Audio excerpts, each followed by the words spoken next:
My name's Jamie, and I want to talk about something personal. I am on the spectrum, the autism spectrum. Now, you may be wondering, what is autism? According to official sources, the autism spectrum is identified by a diverse group of conditions. For the most part, these conditions are characterised by some degree of difficulty with aspects to do with social interaction and communication. Other characteristics consist of atypical patterns of activities and behaviours, such as difficulty with transition from one activity to another, a high focus on details, and unusual reactions to sensations. In 2021, it is estimated that around 700,000 people in the UK are diagnosed with autism, with 1 in 100 children receiving a diagnosis of the condition. On the 23rd of March 2020, the UK government made the decision to enforce a national lockdown, the first one of 3, to tackle the global spread of the highly transmittable respiratory disease known as COVID-19.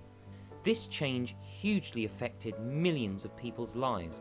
Thinking back to this, I started to wonder about others on the spectrum. How have they coped since the start of the pandemic? I decided to ask a number of people on and off the spectrum about their lives and how it's been living with the challenges of autism and COVID since the pandemic began. That is a very good question. I still get chills in my chest when I remember that dreadful day, the sudden change, that the whole country was in lockdown. I think we'd had some preparation, hadn't we? Because obviously the Prime Minister had mentioned there was quite a lot on the media, and lots of us thought it wouldn't happen, and some of us thought it would happen. I don't think I was scared. I think in a little way I was probably not excited, but the thought of being at home for a bit with the family was quite a nice thought. But my life didn't particularly change massively because I don't work too many hours, and so we continue to work, obviously. It's probably more that I was concerned for maybe how Elliot was going to cope with it more than how we were going to cope with it. I can say it's like my heart says jail. It still doesn't really feel normal in my world. So thinking about how Elliot would feel, that's always in the back of my mind, how's he going to cope? But he did cope. He coped extremely well.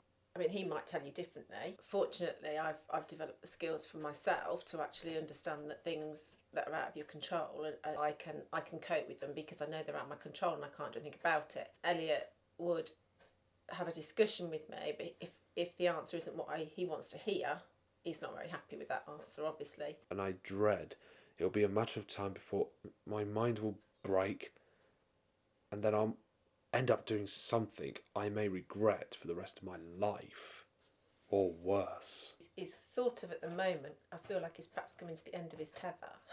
It's like he just wants it over now.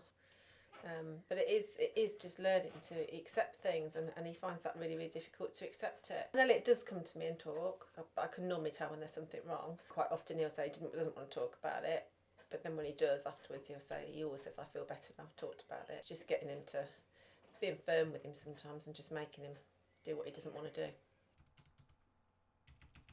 Being in front of my PC, things like Google, YouTube, Facebook, but mainly YouTube to listen to good films and videos. When it comes to films, I enjoy Shaun of the Dead, Chicken Run, Wallace and Gromit, but my favourite overall film would be Hot Fuzz. They always keep my mind off the pandemic situation.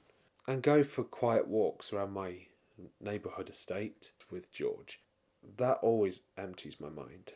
I think, he's just taken on a new course online. I think that's really helped, and it's a shame that they didn't have something like that earlier, because that's kept him busy. I mean, he's had the dog, which has kept him, he still had to walk the dog twice a day. And maybe if he didn't have the dog, it would have been different. Maybe that's a big thing for him. While we are still doing research for projects we like to make, making videos with my group of friends, I miss that. That was one good thing that got me out of the house more often. If there'd been a much more of a change to his routine, I think it would have been different. But as it was, yes, he's missed meeting up with friends, going out for meals, that sort of thing. But we have still done stuff as a family. So I think he's coped a lot better than what I could have ever anticipated. I think maybe Elliot would have benefited from some kind of outside contact, whether that had been virtual or maybe some kind of support group. I think the problem is with the autism label, isn't it, is that you don't come under the mental health umbrella and there isn't much out there for autism. So when you think of the support that young people with autism get at school, it's quite huge compared to what they get in adulthood. I sort of think, gosh, I should have been really grateful for what he got at school, because he got a massive amount of school, you know, and at college. And then you go into the big wide world and there's not anything out there really. The spectrum is so broad and people are so different and their needs are so different. I understand that that's very hard, but autism does affect your mental health. You try to go through mental health, they say, no, it's not a mental health issue. Well, clearly it is, because it's affecting your mental health. Even though it's the autism, it's affecting your mental health. So yeah, there should be more out there. With Jack's autism, he has a diagnosis of pathological demand avoidance, which means that if any demands are placed on him, he struggles to comply. So my fear was, hang on a minute, we're going into lockdown, we're going to have a whole load of rules thrown at us. How on earth is he going to process that? Is he going to have a total rebel to everything that's set in place? But actually he accepted it all pretty well. It almost went in our favour, because the daily demands of life are the things that Jack struggles with. So things like you've got to be up at 7 o'clock or you've got to catch the bus at 7:30, all of those demands suddenly disappeared. To Jack, he suddenly felt that he could be in total control of his day. So in a lot of respects, lockdown was brilliant for him in the first few weeks. Jack did come out one day with, the world is living as I do every day. Everybody's having to stay home, and that's how I feel. I don't like going out of the house because I can't cope with the demands, but everybody is having to live the sort of life that I have to live. And that was quite a strange comment, but made me really think.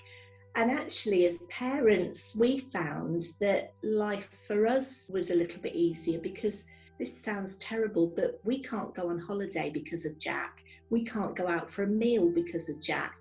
We can't do all the lovely outings that our friends normally do. But all of a sudden, everybody was thrown into our world. Everybody was locked down, and we feel pretty much locked down all the time because of Jack's condition. As Jack would say, everybody's had a chance to experience autism.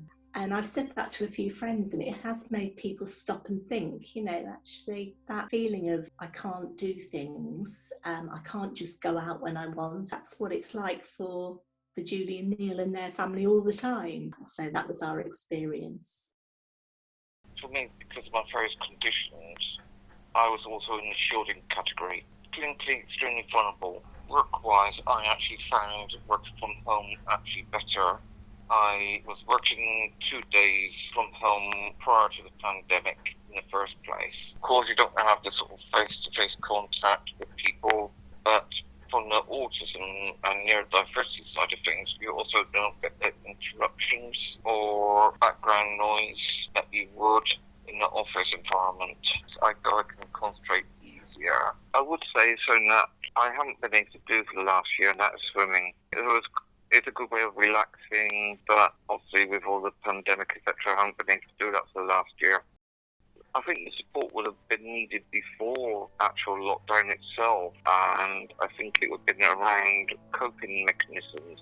Because also you can't change things, but different ways of coping, I think it would have been sort of beneficial.